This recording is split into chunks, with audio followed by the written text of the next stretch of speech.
Hello everyone and welcome back, or welcome to the FPL Phillips YouTube channel for the first time. If you're just watching, make sure to subscribe if you are new around here. First of all, I'm going to get that in early on, but today I'm revealing to you my team reveal ahead of Game Week 1 with a draft that I'm currently sat on that I'm putting some serious thought into. That is a 3 premium draft with sacrifices made elsewhere, some bold, brave decisions. So I'm not recommending you go with this draft if you're conscious and touchy about your overall rank early on in the season, because it could set you up for a little bit of a disaster and a bit of a comeback needed later on in the campaign, maybe even an early wildcard, which I'm prepared to do, but you guys watching may not. I'm getting all the rubbish out early in the way, all the reasons why this draft might end up going wrong. But I think it's exciting, I think it looks fun, and personally, that's the way I'm trying to play FPL this season, so that's why I'm probably giving it more thought than someone with any brains would do.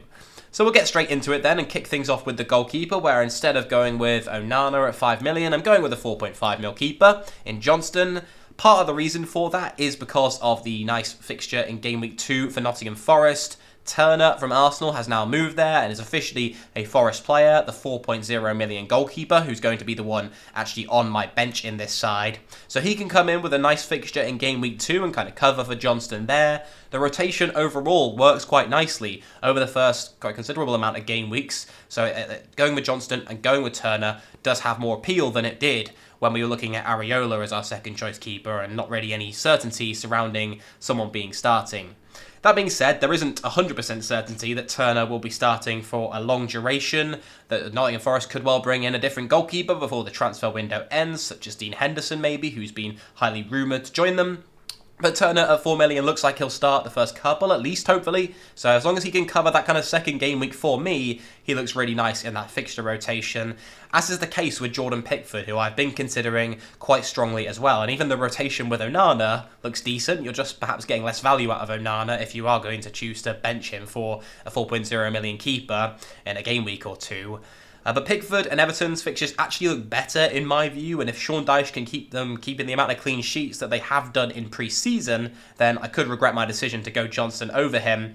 I just think Palace have proven themselves in the Premier League as a more solid defence. 4th best for expected goals conceded last season. Very nice. Towards the end of the year, they looked solid too. So hopefully they can keep that defensive form up, because I'm going with Johnston in goal, with Turner to come in and play Game Week 2, and one other, I think, a little bit further down the line. Maybe even 2 if I get that far without having to use something like my wild card early on. But yeah, Johnston is the man in goal. In defence, we're seeing 2 kind of rather template picks in Gabriel and Estepinian, who I can still quite squeeze in with my budget at 5 million apiece. They offer really quite tremendous value. But then someone who doesn't offer quite as great value maybe will be Baldock, or someone I'm banking on to offer way more value than they actually seem to. Baldock is looking likely to start as the Sheffield United right wing back. Unfortunately, it is just that, the Sheffield United right wing back. Sanderberg's left. They look pretty shambolic defensively anyway. I see them shipping quite a lot of goals this season in truth, and probably getting relegated, maybe even finishing bottom, so you're probably asking yourself, why the hell is he even sat there in my side? Well, I'm backing him over the first 2. He might actually need to play for me, but I do have someone on my bench who could potentially cover as well. And more so, the player on my bench is the one that I want to come in Game Week 3, which we'll touch on in just a moment, but it's Udogie, who you can see down there, the Spurs left back. Baldock against Crystal Palace in Game Week 1. They've lost quite a lot of their firepower. Newly promoted side at home to Crystal Palace. If it doesn't come off having SA in midfield, which is a bit of a spoiler for what's to come, then Sheffield United could maybe even shock the world and keep a clean sheet in this one. And Baldock could have actually presented some decent points value in the first game week of the season. Maybe not against Nottingham Forest, an away fixture in the second one. I could see Forest definitely getting something in that one. But Baldock over the first 2, if he gets 1 clean sheet, I'd be rather chuffed with that, and in general, I'm not really backing defenders to do that well this year due to the new added time rules, which we're going to touch on a little bit later on in the video with some really interesting graphics, so make sure to stay tuned for that one. But yeah, Dogie's on the bench for now, and that's why he's kind of sat there prepared for Game Week 3 where he's going to come in. And this is kind of a nice segue into just having a quick look at some of the clean sheet odds. The reason I've gone for kind of not going for Chilwell, which I did consider having him as a 5.5, and then a 4.5 million defender for that kind of combination rather than having Gabriel and Estepinian for the same price. But Brighton, 55% clean sheet odds in Game Week 1. Same with Arsenal. You can see them on the 4th and 2nd rows, respectively, of this graphic. Man City, the only ones who can match them in Game Week 1 for clean sheet odds. So I really like the look of them. Obviously some really nice home fixtures for the pair of them. When I'm considering this team and it looks like it might be likely for an early wild card, I can kind of look slightly more short term than perhaps some other managers are choosing to do so, because I'm prepared to use the wild card early anyway and try and jump on maybe some early bandwagons of the season. But over the first 5 in total, if you're interested in looking at that, this kind of represents why I'd be looking to bring in Udogie in Game Week 3. Spurs are on the 5th row down in terms of clean sheet odds, 22% in Game Weeks 1 and Game Week 2, but then it gets a lot better where the Spurs fixtures improve, 33, 34 and then 39% chance of a clean sheet in Game Week 5. So although they rank 5th overall over the first 5 game weeks, if you isolate Game Week 3 to Game Week 5, they'd actually be a little bit higher as well above Liverpool. So yeah, it looks nice there for Spurs in Game Week 3 to 5. That's why I want Udogie to come in, who will be the starting left-back for them. Personally, very happy to do that, and it's kind of a sacrifice that has to be made with this side. Having that 4.5 million and 4.0 combination that actually doesn't get the worst fixtures. I'm just kind of banking on Sheffield United to do a little bit better defensively over the first 2 than is predicted by the majority of people. But I'm happy to do that for the price of 8.5 million for Baldock and Udogie. Very, very happy indeed with that as a kind of price-saving mechanism of my side.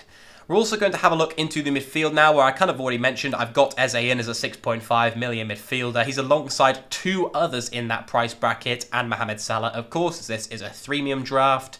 12.5 million for him. He's looked fantastic in pre-season. Kind of why I really want him in my side, but can always downgrade later. It's much more of a pain in the backside, really, if you don't go with Salah and you've got all the money spread out throughout your midfield. You're very much committing to that, having, Fernandes, Martinelli, Saka and Marcus Rashford. I know I'm missing out some really big key assets in there from teams who are predicted to do really well, and Arsenal have great fixtures to start the season. United have nice games as well. That's kind of the sacrifice you have to make if you want to go with a freemium. But it's always easier to downgrade Salah. I could downgrade him and upgrade whichever 6.5 million midfielder doesn't perform too well over the first couple and get kind of more towards the template. But I'm happy to start off the season, and especially because Salah captaincy in Game Week 2 looks very, very viable. Mbeumo and Eze are also on penalties for their sides, and Diaby looks like he'll be playing up front with Ollie Watkins. I think Emery really, really likes him, and playing through the middle out of position is something that's not really being talked about too much because most people only have 1 or 2 of these options in their side at most. Not many are able to go for Diaby because they like Mbeumo more, they like Eze more. These players are kind of the talismans of their side. Unlike Diaby, who's up alongside Ollie Watkins, he's not able to get as much appeal in the FPL community because there's only really 1 or maybe 2, as mentioned, slots open for the majority of the player base. And then finally, we'll finish off the team, so you've got the full starting 11 to look at. It's Erling Haaland and Harry Kane, of course, with this freemium, and then João Pedro at 5.5 million, who is kind of the real gamble in this one, going up front and backing him to do well early on in the first 2 or 3 game weeks could be really instrumental in this side performing. He's on penalties, it seems, for Brighton, as he's taken one in pre-season, whilst Pascal Gross, who was presumed to be the penalty taker, was in fact on the pitch. So João Pedro coming in and taking those duties immediately. You'd hope, I mean, you can't predict that means he's going to start a lot of games, but I think he's going to start a lot of games anyway in that role behind the striker, whoever that ends up being, Danny Welbeck or Ferguson. So yeah, 5.5 million seems a really, really fair price tag for him, and having him as that third striker really does allow to free up the budget that actually is the only real reason that I've been able to put this draft together in the first place, to be honest. Without him as such a cheap striker option, only 1 million more expensive than the base price of a forward, this draft would not be possible. So really thankful to João Pedro for producing himself as an option. Really like the look of him as well. And of course, as Brighton fixtures across the first 2 are really nice, as we're going to see with these 2+ goal chance odds. So the chances of these teams scoring over 2 goals against their opponents across the first 5 game weeks. And Brighton, there you can see, 6th in a row down, 35% chance in game week 1. It's not too nice in game week 2, but in game week 3, 23%, not too bad either.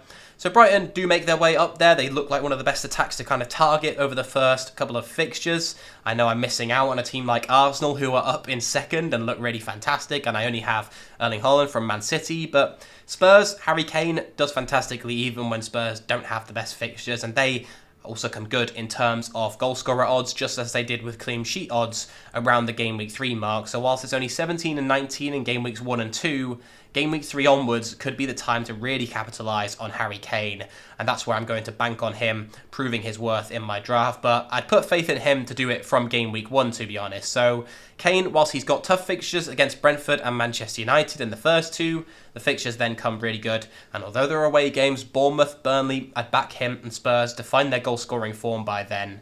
And they've taken a lot of shots in pre-season, which is going to be something that I'm hoping can translate from Angeball over to the Premier League, and that means that Harry Kane's going to get even more goal-scoring opportunities than he did last year, and it wasn't that many last year, so if he sees such an improvement that he's going to get that many more shots, and the kind of conversion that we've seen Harry Kane get with even little and few goal-scoring opportunities, then that could definitely be something that we're going to see some monster hauls, maybe even Harry Kane back to the way of scoring hat-tricks like we've seen in previous seasons gone. And what we have to consider when looking to go with a 2 premium or especially a 3 premium draft is, are we going to be brave enough to actually go against one of them for the captaincy? And Haaland's going to be the one who's most popular. Will I be prepared to be brave enough to go for a different captain when his fixtures don't look at their best? And that's notably in game week 2, where you can see Haaland taking on Newcastle and Salah taking on Bournemouth at home. And then Harry Kane for the armband in game weeks 5 and game weeks 8, where he's up against Sheffield United and Luton. Could be nice chances to go against Haaland, who's got West Ham and Arsenal in those ones respectively. And whilst I don't think West Ham's a bad fixture, and arguably Wolves in this kind of graphic are overrated as a side, the projection points should probably be higher now that they're without a manager to start the season, or they're going to be with a very, very new manager who's had no time, to get to know the squad. But Haaland, for the majority, is still going to be the standout captain, especially like you can see in Game Week 3, Sheffield United, that fixture, Nottingham Forest, again, 7.7 predicted points there is quite a significant gap ahead of the likes of Salah and Kane in terms of their points predictions. But I would still be prepared to put the armband on Salah in Game Week 2 and then Kane in Game Week 5 and Game Week 8. Especially if Haaland maybe doesn't get off to the best start to the season. Everyone's saying 100% certainty that's going to happen, and I'm no Rory Jennings. I'm not going to back against him and say that he's going to do badly, but there is always a chance with football. It is unpredictable, and we don't know what's going to happen.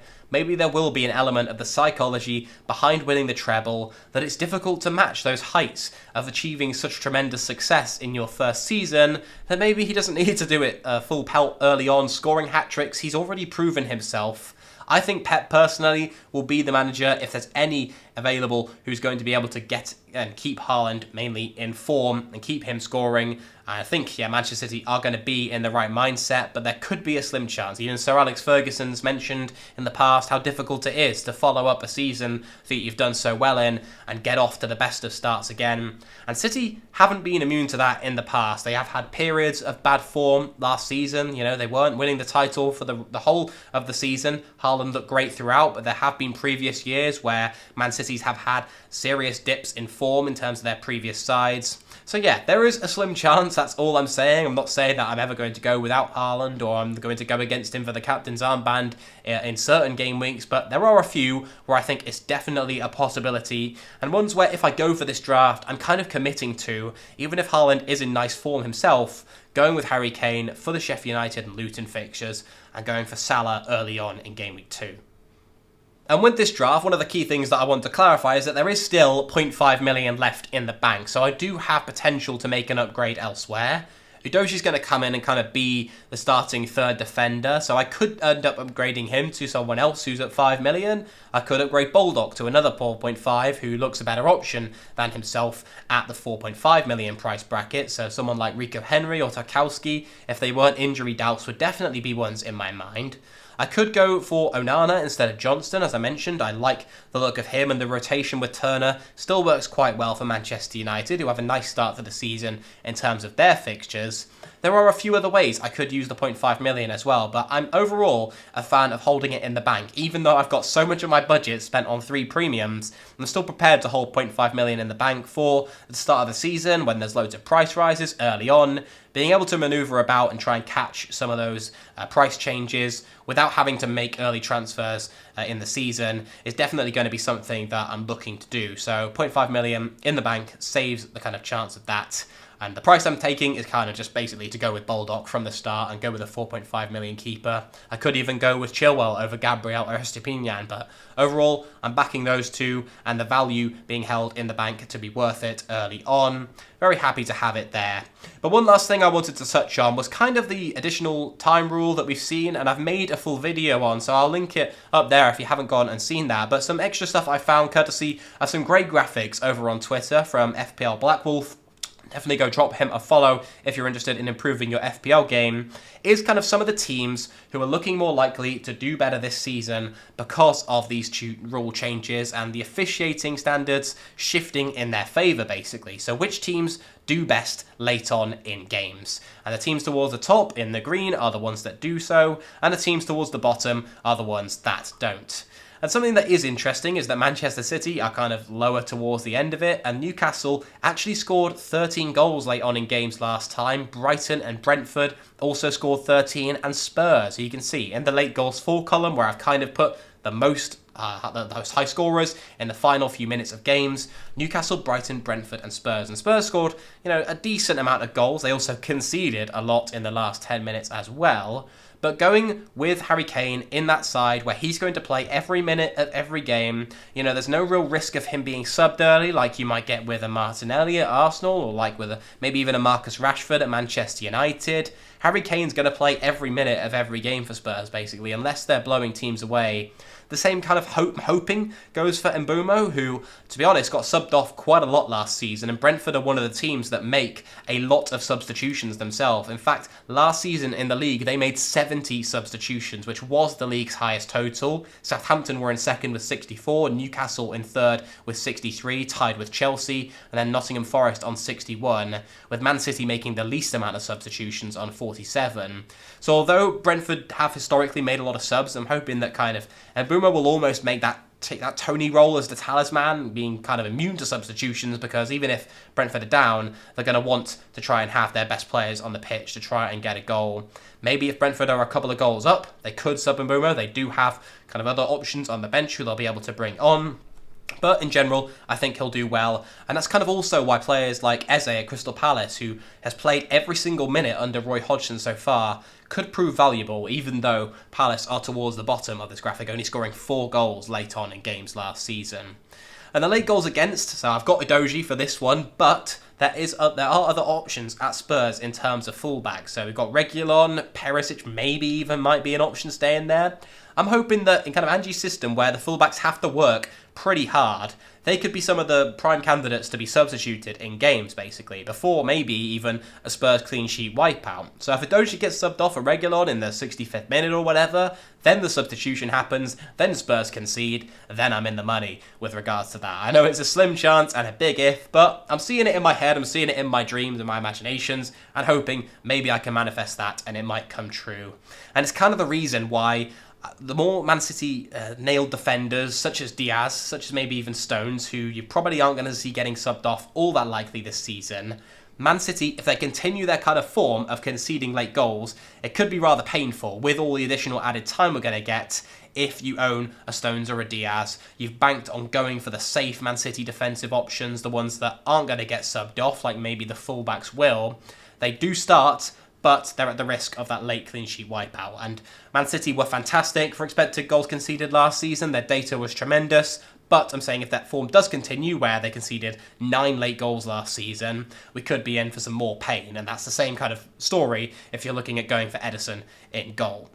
But although that's the kind of goals in terms of their standalone figures, what I thought would also be interesting, and thanks to FPL Blackwolf, we can also have a look at the kind of percentage options. So obviously some teams might change in form this season, some teams might look better, some teams might look worse. We can kind of have a look and see what percentage of goals the teams score late on in games. So do they tend to score their goals more earlier in the match, or do they tend to score their goals more late on in the game? And if you look towards the left-hand table, that's exactly what we can see there, with Manchester City at the bottom scoring the majority of their goals early on in games, whilst teams like Everton and Chelsea at the top tended to leave it more late. So this is important if we're looking at players who might be a little bit more rotation prone or a rotation risk.